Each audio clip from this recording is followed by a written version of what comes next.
We turn any dreams we have in life into reality through competitions, through a series of different events, certifications, contests. Whether or not we want to become a physician and we pass the exams, become board certified, or we want to become a sports athlete, an Olympic athlete, and we have to defeat some others, including friends, and the nationals in order to represent your country for the Olympics. Or if you want to become even an accountant, a data analytics expert, a data scientist, you have to go through different hoops. When you create other leaders, you have to also understand how to create a contest or a competition that is going to be most relevant to creating not just players in your competition, but true champions. This is the question that I'm going to be addressing in this video. What makes an ideal competition? There are some competitions that have an objective outcome or an objective measure, such as time, an 100-yard dash, a 1-mile run, for example, a marathon, where time is the deciding factor and it's objective. There are others, however, that are more popular, music contests, song contests, The Voice, that are now standard all across the globe and that have been around for so many years, and that are subjective, the outcomes of which are decided by experts in the field, musicians, journalists. The first three factors that we have to consider are simple. What are the rules of the contest that you're creating? Who are the players? What makes them qualify? What characteristics do the players in your contest have to have?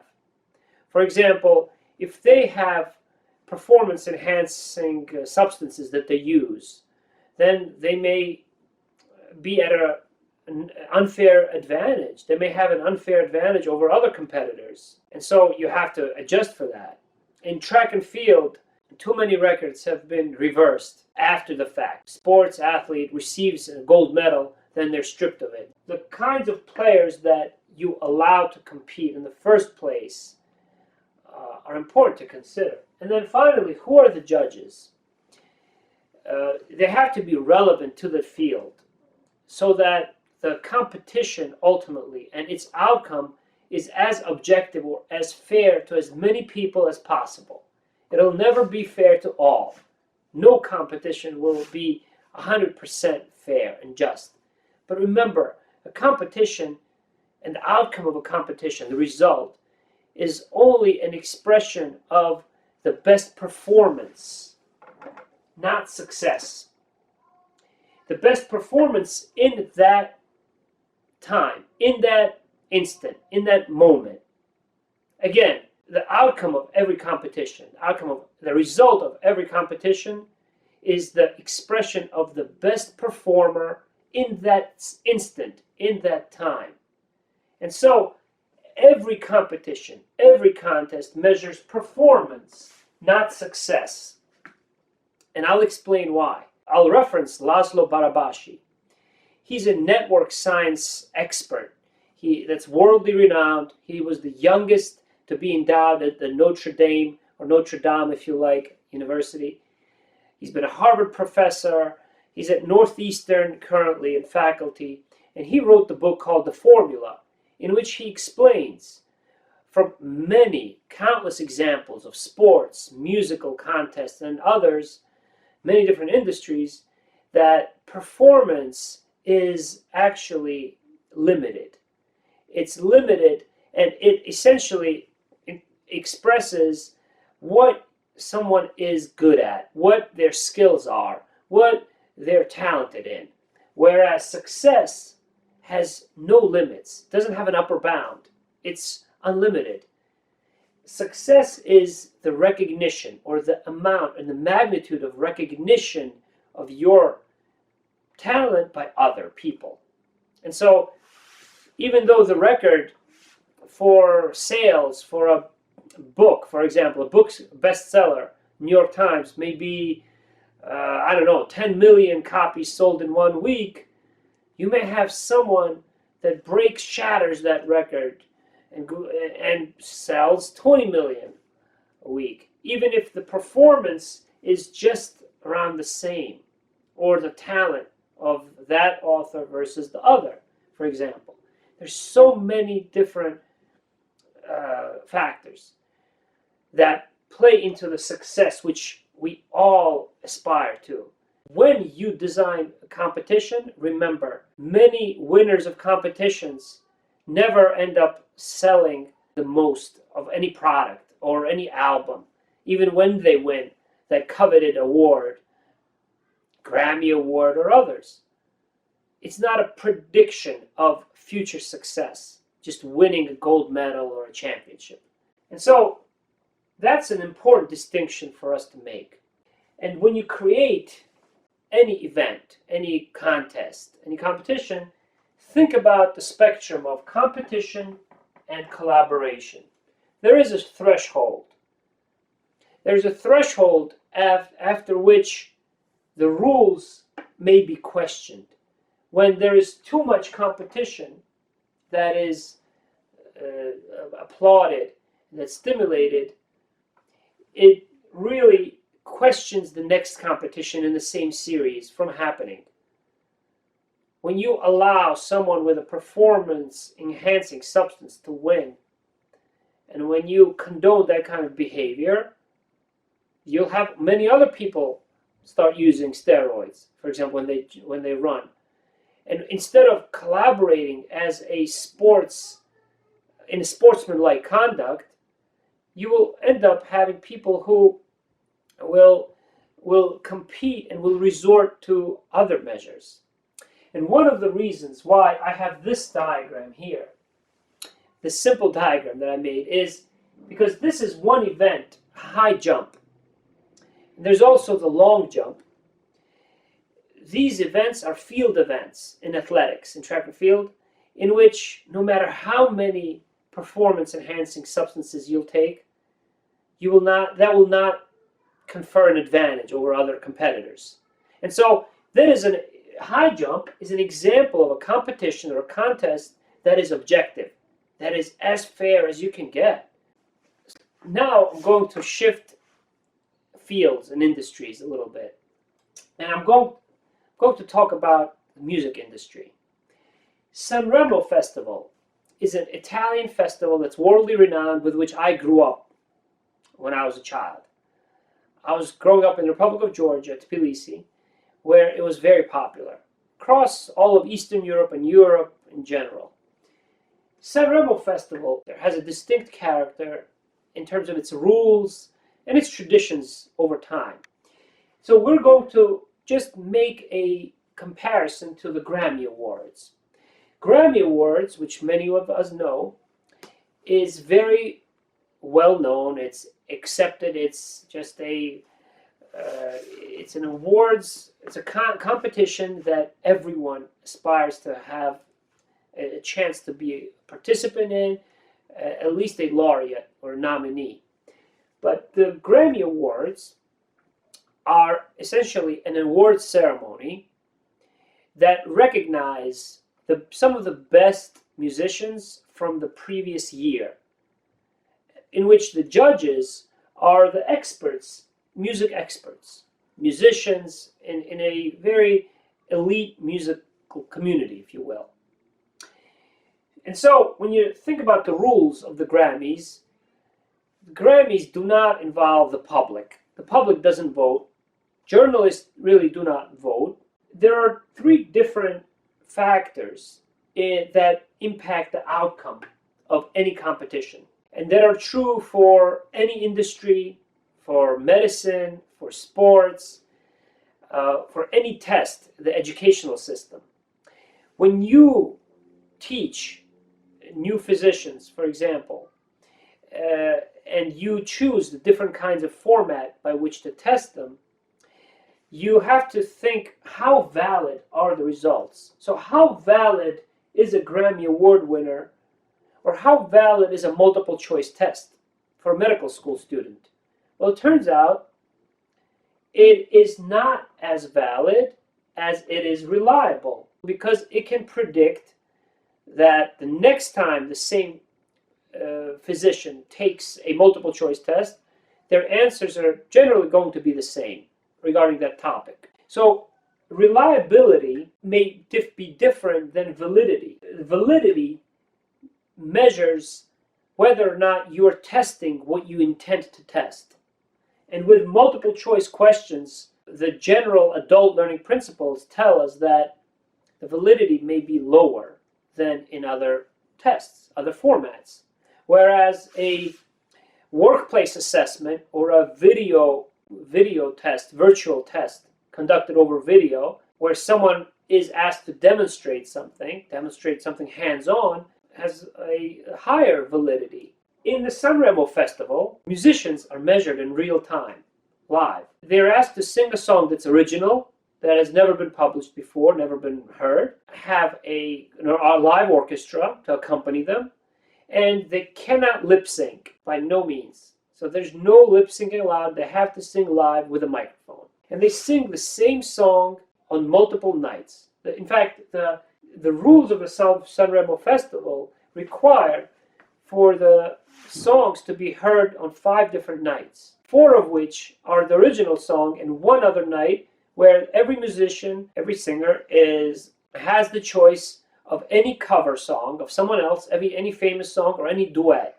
So they can either sing with someone else or just sing a cover of someone, a cover. They can sing someone else's song. So over the 5 days, and every single night takes about 5 hours, which is much longer than the Grammys. The Grammys take place for 3 hours, where the voting results are announced to the public, and the voting happens behind the scenes. However, the performance is not evaluated live in real time. Work from the previous year that the experts evaluate.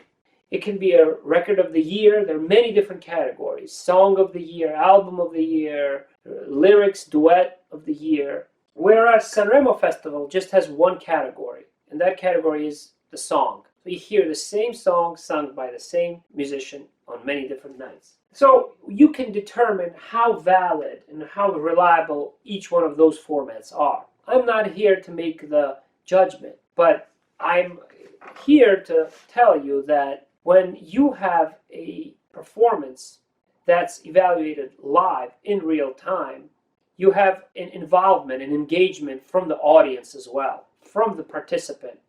When you allow or require a participant to sing a song, the same song, and improve it over time, that singer can then change their interpretation of that performance.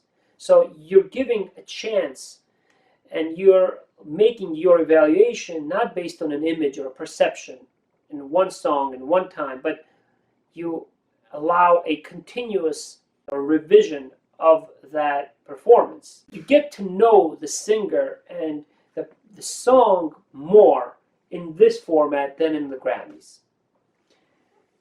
The other important aspect to point out is that the rules of the Sanremo Festival compared to the Grammys involve both the general public on the final night, as well as the journalists, the music journalists and experts, and the musicians themselves, a small community of musician experts. So just musicians, journalists, music critics, and then you have the general public.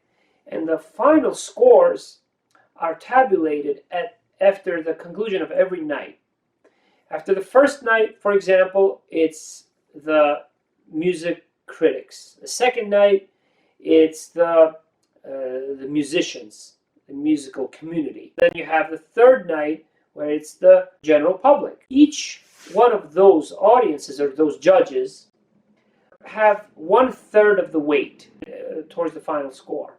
And the interesting thing is that the one big difference is that at the end of every night, the singers themselves know how well they're doing, know their place. So they're ranked at the end of every day. So you can have somebody who's eighth place in the first night, and they either go down to the 20th place or make it up to the podium, for example. That doesn't occur in the Grammys. In the Grammys, it's a one-time evaluation and a result of the vote based on previous year of activity. Whereas here, the result is based on the performance over those 5 days.